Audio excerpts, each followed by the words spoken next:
মই প্ৰথম প্ৰাইভেট গাঁৱত আহি লোকৰ ঘৰত বছৰেকীয়া কামলা কৰিলোঁ 18 বছৰ 300 টকা বছৰে। তাৰপিছত ঘৰত আহি ঘৰত সংসাৰ বাঢ়িল। পঢ়াৰ পিছতে মই নিজে কৰ্ম কৰিবলৈ ল'লোঁ। তাৰপিছতে 2009 চনত ষ্টেডিয়ামত খেল হৈছিলে, প্ৰেক্টিছ হৈছিলে। তালৈ মই গৈছিলোঁ।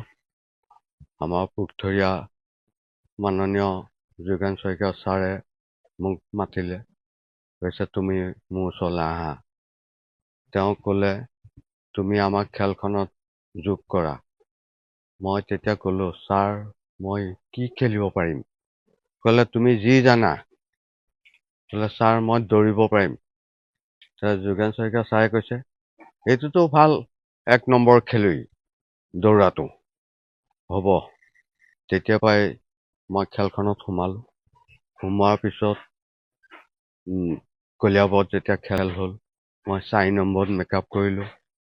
মৰাণত খেল হ'ল, 4 নম্বৰত মেকআপ কৰিলোঁ। তাৰপিছত মই পুৰস্কাৰ পোৱা নাই। জীৱিকা হিচাপে ধৰক মই জব কাৰ্ডো কৰোঁ, হাজিৰাও কৰোঁ, ঠেলাও চলাওঁ।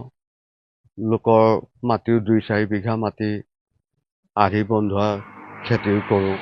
তেনেকৈ চলি আছোঁ আৰু।